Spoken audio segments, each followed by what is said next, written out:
पंतप्रधान नरेंद्र मोदींच्या आज राज्यात 3 सभा होणार आहेत। रणजित सिंह निंबाळकरांकरता माढ्यामध्ये, खासदार सुधाकर शृंगारे यांच्या प्रचाराकरता लातूरात, तर अर्चना पाटलांकरता धाराशिवमध्ये मोदींची सभा होणार असून सभास्थळी मोठा पोलीस बंदोबस्त तैनात करण्यात आलेला आहे। धाराशिवमधील महायुतीच्या उमेदवार अर्चना पाटील यांच्या प्रचारार्थ आज पंतप्रधान मोदींची जाहीर सभा होणार आहे। वडगाव इथल्या महावितरण विश्रामगृह समोरील 25 एकर जागेवर सभेचं आयोजन करण्यात आलं आहे। माढा लोकसभा मतदारसंघाचे महायुतीचे उमेदवार रणजित सिंह नाईक निंबाळकर यांच्या प्रचारार्थ मोदींची माळशिरसमध्ये सभा होणार आहे। यावेळी माढाची जागा भाजपाकरता प्रतिष्ठेची लढाई असणार आहे। बीडमध्ये महायुतीला मोठा धक्का बसलाय। शिवसेनेचे माजी मंत्री सुरेश नवले यांनी कार्यकर्ता संवाद घेत त्यांची राजकीय भूमिका स्पष्ट केली। सुरेश नवले यांनी मवियाचे उमेदवार बजरंग सोनवणे यांना पाठिंबा दिलाय, त्यामुळे हा पंकजा मुंडेंना निवडणुकीच्या पार्श्वभूमीवर धक्का समजला जातो। धाराशिवमध्ये निवडणुकांच्या पार्श्वभूमीवर पंतप्रधान नरेंद्र मोदी प्रचार सभा घेणार आहेत। यावेळी मराठवाड्याच्या हक्काच्या 22 टीएमसी पाण्याकरता मोदींना धाराशिवचे पालकमंत्री तानाजी सावंत हे विनंती करणार आहेत। शरद पवारांनी मोदींच्या महाराष्ट्रातील प्रचार सभांवरून टीका केली होती, त्याचाच पालकमंत्री तानाजी सावंत यांनी समाचार घेतला। शरद पवारांच्या वक्तव्याला फारशी किंमत देत नाही असं म्हणत त्यांनी शरद पवारांवर हल्लाबोल केला। पंतप्रधान मोदी यांच्या महाराष्ट्रातील सभांवरून सत्ताधारी आणि विरोधकांमध्ये जुंपली। खासदार ओमराजे निंबाळकर आणि तानाजी सावंत दोघं आमने सामने आले। निष्क्रिय खासदारांच्या विरोधात मोदींची सभा कशाला, असा सवाल निंबाळकर यांनी विचारत हल्लाबोल केला। मवियातील जागा वाटपावर बाळासाहेब थोरातांनी भाष्य केलं। शिर्डीची जागा शिवसेनेच्या वाट्याला गेली तेव्हा अनेकांना वाटतं मी भांडलोच नाही, मात्र शिवसेनेनं आमच्या 14 खासदारांच्या जागा आमच्याच हा पक्का निर्धार केला होता, तर कोल्हापूरची एक जागा त्यांनी महाराजांसाठी सोडली असं थोरातांनी म्हटलंय। सुप्रिया सुळेंच्या प्रचाराकरता पुण्यामध्ये मवियातर्फे सभेचं आयोजन करण्यात आलंय। यावेळी उद्धव ठाकरे आणि शरद पवार एकत्रित सभा घेणार आहेत। शरद पवार आणि उद्धव ठाकरेंच्या निशाण्यावर कोण असतं याकडे सगळ्यांचं लक्ष आहे। बारामती लोकसभेप्रमाणेच आता शिरूर लोकसभेतही अपक्ष उमेदवाराला तुतारी चिन्ह मिळालंय, त्यामुळे तुतारी वाजवणारा माणूस हे चिन्ह असणाऱ्या खासदार अमोल कोल्हे यांच्या चिंतेत वाढ झाली आहे। त्यामुळे मतदारांमध्ये चिन्हांच्या बाबतीत संभ्रम निर्माण झालाय। रक्षा खडसेंच्या प्रचाराकरता एकनाथ खडसे सक्रिय झालेत। राष्ट्रवादी काँग्रेसला सोडचिठ्ठी दिल्यानंतर एकनाथ खडसेंची भाजप घरवापसी झाली नसली तरीही रक्षा खडसेंच्या विजयाकरता जुन्या भाजपच्या कार्यकर्त्यांसोबत एकनाथ खडसे बैठकीत सहभागी झाले। यावेळी त्यांनी कार्यकर्त्यांना कानमंत्रही दिला। विरोधकांकडून मुस्लिम समाजाचे माथी भडकवण्याचे काम सुरू आहे अशी टीका शिवसेना नेते रामदास कदम यांनी केली आहे। मुस्लिम समाजात प्रचंड गैरसमज पसरवून राजकीय पोळी भाजण्याचा विरोधकांचा कट आहे असं कदम म्हणाले। रायगड लोकसभा मतदारसंघात तिहेरी लढत बघायला मिळते। वंचितच्या महिला उमेदवार कुमोद्दीन चव्हाण यांनी अनंत गीते आणि सुनील तटकरे यांच्यावर जोरदार हल्लाबोल केला। दोन्ही उमेदवारांवर जनता नाराज असल्यानं माझा विजय निश्चित होईल असा विश्वासही त्यांनी व्यक्त केला। हातकणंगले लोकसभा मतदारसंघाचे महायुतीचे उमेदवार धैर्यशील माने यांच्या प्रचाराकरता महिला मेळावा घेण्यात आला। या मेळाव्याला अभिनेता गोविंदानं हजेरी लावली। या मेळाव्यात गोविंदानं डान्स करत अनेकांची मनं जिंकली।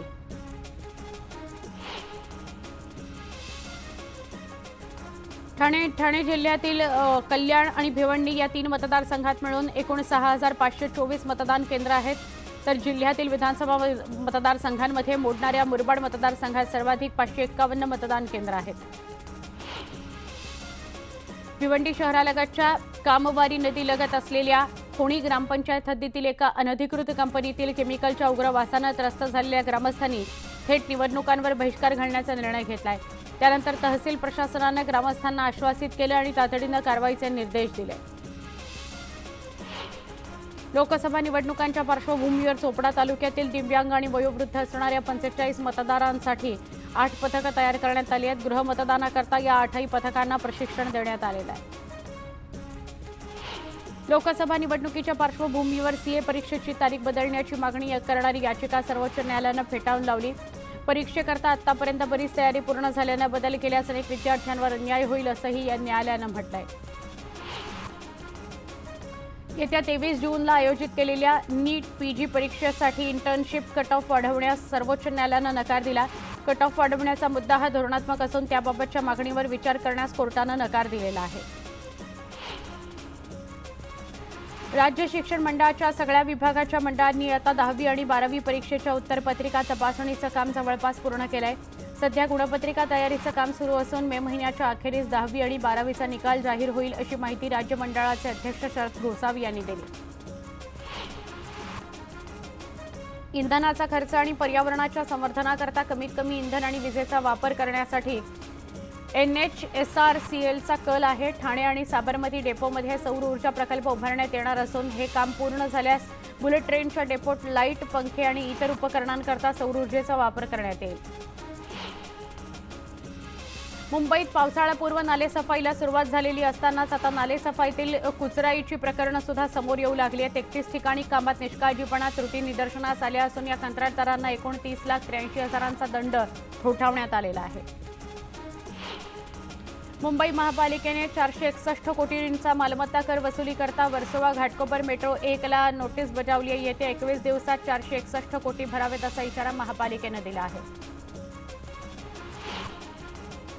बाबा रामदेव यांच्या पतंजली दिव्य फार्मसी कंपनीला उत्तराखंड सरकारनं देखील मोठा झटका दिलाय। पतंजलीनं दिशाभूल करणाऱ्या जाहिराती केल्यानं उत्तराखंडच्या औषध नियंत्रण विभागानं कंपनीच्या 14 औषधांवर बंदी घातलेली आहे। विदर्भात उन्हाचा तडाखा वाढणार असून उष्णतेची लाट येण्याचा अंदाज आहे। विदर्भातील सगळ्या जिल्ह्यांमधील तापमान आता 40शी पार जाण्याची शक्यता असल्यामुळे नागरिकांनी काळजी घ्यावी असं आवाहन प्रशासनानं केलं आहे। नवी मुंबईतील तापमान 42 अंशांवर पोहोचलं असून नागरिकांना उकाडा असह्य होऊ लागलाय। दुपारी 12 ते 4 या वेळेत रस्त्यावर वर्दळही कमी झाली आहे। उष्माघाताचा त्रास होऊ नये यासाठी नागरिकांनी टोपी किंवा स्कार्फचा वापर करावा असं आवाहन प्रशासनानं केलं आहे।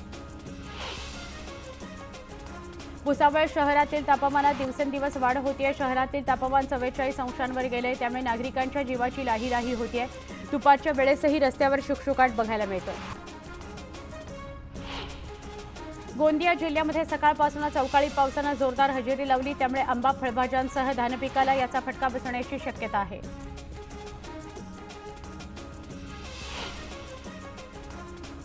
वाढलेल्या तापमानामुळे जळगावच्या हतनूर धरणातील जलसाठा झपाट्याने कमी होतोय। गेल्या वर्षी एप्रिल अखेर धरणात 52% पाणी होतं, तर यंदा केवळ 46.83% पाणीसाठा शिल्लक आहे। शहापूर तालुक्यातील पाणी प्रश्न गंभीर बनलाय। शहापुरातील 33 गावं, 134 पाडे अशा 167 गावपाड्यांना 37 टँकरने पाणीपुरवठा सुरू आहे, तर अजूनही 4 गावं आणि 6 पाड्यांना 2 टँकरनं पाणीपुरवठा करावा असा प्रस्ताव मंजुरीकरता पाठवण्यात आलेला आहे। छत्रपती संभाजीनगरच्या सिडको हडको भागातील पाणीपुरवठा पूर्णपणे ठप्प झालाय। जायकवाडीतील केबल दुरुस्तीच्या कामाकरता पाणीपुरवठा अचानक बंद करण्यात आला, त्यामुळे नागरिकांकडून तीव्र संताप व्यक्त केला जातोय। राज्यभर वाढलेल्या तापमानाचा भाजीपाल्याच्या पुरवठ्यावरही परिणाम होऊ लागलाय। मुंबई कृषी उत्पन्न बाजार समितीत आवक घसरली असून बाजारभाव वाढण्यास सुरुवात झाली आहे। फरसबी, फ्लॉवर, शेवगा, शेंग, काकडी यासह पालेभाज्यांच्या दरामध्ये वाढ झाली आहे, तर उन्हामुळे भाजीपाला खराब होण्याचं प्रमाणही वाढलेलं आहे। देशात कडधान्य आणि डाळींचा तुटवडा निर्माण झाला असून डाळींच्या दरात सतत वाढ होत असल्यामुळे केंद्र सरकारची धावाधाव सुरू झाली आहे। दरवाढीचा फायदा उठवण्याकरता साठेबाजी सुरू असल्यास कारवाईचा बडगा उगारला जाणार आहे। पंजाबमधून कत्तलीच्या उद्देशाने संभाजीनगरात नेणाऱ्या 2 ट्रकांना पकडण्यात गोप्रेमींना यश आलंय। यावेळी 25 गायींना जीवनदान देण्यात आलं, तर यात 2 गायींसह एका वासराचा मृत्यू झाला। या प्रकरणी गुन्हा दाखल करण्यात आलाय। पुण्याच्या शिरूर तालुक्यातील शिंदेवाडी इथं बैलगाडा शर्यतीच्या घाटात जुन्या वादातून तुंबळ हाणामारी झाली। या हाणामारीत एकाचा मृत्यू झाला। या प्रकरणी शिरूर पोलीस ठाण्यात गुन्हा दाखल झाला असून पोलीस पुढचा तपास करत आहेत। जालन्यात घरात सिलेंडरचा स्फोट झाला। लागलेल्या आगीत एका महिलेचा होरपळून मृत्यू झाला। आगीवर नियंत्रण मिळवत अग्निशमन दलाने जखमी महिलेला उपचाराकरता रुग्णालयात दाखल केलं होतं, मात्र उपचारादरम्यान तिचा मृत्यू झाला। या घटनेनं परिसरात हळहळ व्यक्त होते। छत्रपती संभाजीनगर शहरातील हर्सुल तलावामध्ये पोहण्याकरता गेलेल्या एका 15 वर्षाच्या तरुणाचा बुडून मृत्यू झालाय। या घटनेची माहिती मिळताच अग्निशमन दलाच्या जवानांनी घटनास्थळी जाऊन तरुणाचा मृतदेह बाहेर काढला। महाराष्ट्रातल्या एका नेत्यामुळे राज्य अस्थिर झालंय। याच भटकत्या आत्म्याने 1995 मध्ये सेना भाजप सरकार अस्थिर करण्याचा प्रयत्न केला। महाराष्ट्र या भटकत्या आत्म्याचा शिकार बनलाय। 35 वर्षापासून हा भटकता आत्मा घरं फोडतोय अशा शब्दात पंतप्रधान नरेंद्र मोदींनी नाव न घेता शरद पवारांवर सडकून टीका केली। पुण्यातील महायुतीच्या सभेत ते बोलत होते। पुण्यामध्ये झालेल्या महायुतीच्या सभेतून मोदींचं कौतुक करत मुख्यमंत्री एकनाथ शिंदे यांनी मवियावर तोफ टाकली। देशातील जनतेचं मोदींवर प्रेम असून मोदी जे बोलतात ते करून दाखवतात। विकासाचं दुसरं नाव म्हणजे मोदी असं मुख्यमंत्री म्हणाले। तर काँग्रेसने गेल्या 60 वर्षात देश बुडवला। भ्रष्टाचाराचं दुसरं नाव काँग्रेस। आता फक्त देशात मोदी गॅरंटी आहे, बाकी सर्व गॅरंटी फेल झाल्या आहेत असं म्हणत 7 तारखेला चौकार लगावणार असल्याचा इशारा मुख्यमंत्री एकनाथ शिंदेंनी दिला। पुण्यातील सभेतून उपमुख्यमंत्री देवेंद्र फडणवीसांनी महाविकास आघाडीतील नेत्यांवर टीका केली। मोदींच्या विकासाच्या गाडीत सगळ्यांना बसण्याकरता जागा आहे। आपलं इंजिन विकासाकडे जात आहे, तर विरोधकांचं इंजिन ठप्प झालंय, त्यात कुणालाही जागा नाही। शरद पवारांच्या इंजिनमध्ये फक्त सुप्रिया सुळे यांनाच जागा आहे असं उद्धव ठाकरे यांच्या इंजिनमध्ये असं फडणवीसांनी म्हटलं। तर राहुल गांधींकडे 26 पक्षांची खिचडी आहे असं फडणवीस म्हणाले। कराडमध्ये सभेतून उदयनराजे भोसलेंनी विरोधकांवर हल्लाबोल केला। काँग्रेसच्या काळात फक्त घोषणा झाल्या, मोदींनी मात्र प्रत्येक घोषणा प्रत्यक्षात उतरवली अशा शब्दात उदयनराजेंनी काँग्रेसवर टीका केली। समोर महाविकास नव्हे तर महाभकास आघाडी आहे। पंतप्रधान पदाकरता विरोधकांमध्ये वाद सुरू आहे। देशात पुन्हा एकदा मोदी सरकार येणार असा विश्वास उदयनराजेंनी व्यक्त केला। मोदींच्या सभेला उदयनराजे यांच्या पत्नी दमयंती राजे या देखील उपस्थित होत्या। उदयनराजे यांच्यासोबत सातारची जनता उभी असून मोदींचा 400 पारचा नाराही पूर्ण होईल असा विश्वास त्यांनी व्यक्त केला। यासोबतच उदयनराजे यांचे राजेशाही वातावरण आणि कॉलर उडवण्याची स्टाईल यावर त्यांनी पहिल्यांदाच आपलं मत मांडलं। 2014 साली भाजपकडे गेलेला नवमतदार आता त्यांच्यापासून तुटलाय, म्हणून मतदानाची टक्केवारी कमी झाल्याचं वक्तव्य प्रकाश आंबेडकर यांनी केलं। पहिल्या आणि दुसऱ्या टप्प्यात जो कोणी जिंकेल तो फार तर 25,000च्या फरकाने जिंकेल असं ते म्हणाले। पुण्यामध्ये वसंत मोरेंना मुस्लिम मतदारांचा पाठिंबा मिळेल असं ते म्हणाले। शरद पवार साहेबांकरता मी माझा जीव दिलाय, त्यामुळे अटकेला मी घाबरत नाही असं वक्तव्य शशिकांत शिंदे यांनी केलंय। वाई मतदारसंघातील लोकही पवारांवर तितकंच जीवापाड प्रेम करत असल्याचं ते म्हणाले। हे लोक हुशार आहेत, वाड्यावर जाऊन भेटून येतात आणि जे करायचं तेच करतात असं ते म्हणाले। साताऱ्याच्या वाई इथे एक छोटासा ब्रेक घेतोय, काही क्षणात पुन्हा भेटतोय। पहा फक्त न्यूज 18 लोकमत।